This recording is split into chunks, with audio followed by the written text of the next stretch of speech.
বন্ধুরা আজকে আমি আপনাদের দেখাবো কিভাবে চা পাতির সাহায্যে ঘরে বসে চুলকে ন্যাচারালি কালার করবেন। বন্ধুরা আমরা অনেকেই চুল কালার করতে অনেক বেশি পছন্দ করি, আর তাই আমরা পার্লারে গিয়ে আমাদের চুল কালারিং করি। পার্লারের কালার করার প্যাকগুলোতে প্রচুর মাত্রায় কেমিক্যাল থাকে, আর তাই আমাদের চুল দিন দিন মাত্রা অতিরিক্তভাবে নষ্ট হয়ে যায়। আর তাই আজকে আমি আপনাদের ন্যাচারাল জিনিস দিয়ে চুল কালার করার একটি দুর্দান্ত উপায় দেখাবো। তো চলুন ভিডিওটিকে শেষ পর্যন্ত দেখে নেওয়া যাক।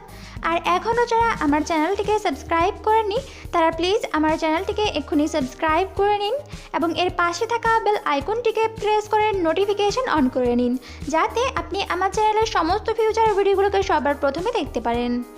বন্ধুরা ভিডিওটিকে শুরু করার আগে আপনাদের সবার কাছে আমার ছোট্ট একটি অনুরোধ, আর সেটি হলো ভিডিওটিকে দেখে অবশ্যই একটি লাইক করে দেবেন। আপনাদের ছোট্ট একটি লাইক আমাকে আরও নতুন নতুন ভিডিও তৈরি করতে উৎসাহ যোগায়। বন্ধুরা এই হেয়ার কালারের প্যাকটি তৈরি করতে আমাদের প্রয়োজন হবে 1/2 লিটার জল, আর তারপর এর মধ্যে অ্যাড করতে হবে 2 চামচ চা পাতি। আর এবার এটিকে মিডিয়াম টু লো হিটে আধ ঘন্টা পর্যন্ত জাল করে গাঢ় লিকার তৈরি করে নিতে হবে। বন্ধুরা চা পাতি চুলকে প্রাকৃতিকভাবে কালার করার জন্য খুবই ভালো ন্যাচারাল উপাদান। এটি চুলকে কালার করার পাশাপাশি চুলের গোড়া মজবুত এবং সিল্কি করার জন্য খুবই ভালো। চা পাতি চুলের আলাদা একটি শাইনি ভাব নিয়ে আসার জন্য খুবই কার্যকরী।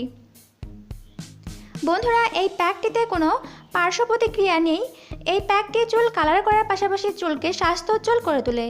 আর তারপর চা পাতিকে ছেঁকে নিতে হবে। আর এবার এর সাথে অ্যাড করতে হবে মেহেদি এবং জবার গুঁড়া 2 চামচ পরিমাণ। আর তারপর খুব ভালো করে মিশিয়ে এর একটি গাঢ় পেস্ট তৈরি করে নিতে হবে। বন্ধুরা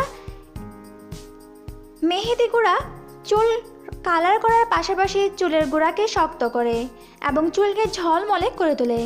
প্রাকৃতিক উপাদান হয়, এর কোনো পার্শ্ব প্রতিক্রিয়া নেই। জবা চুলের বৃদ্ধি এবং চুলের গোড়ায় পুষ্টি যোগানোর জন্য খুবই কার্যকরী। তো বন্ধুরা আমাদের এই হেয়ার কালারটি তৈরি হয়ে গেছে। এবার এটিকে আপনার পুরো চুলে খুব ভালো করে অ্যাপ্লাই করে নিন। আর তারপর এটিকে এভাবে আপনার মাথায় লাগিয়ে শুকানোর আগ পর্যন্ত অপেক্ষা করুন। আর শুকিয়ে গেলে আপনার ব্যবহৃত শ্যাম্পু দ্বারা ধুয়ে ফেলুন। বন্ধুরা ভালো রেজাল্টের জন্য এটিকে সপ্তাহে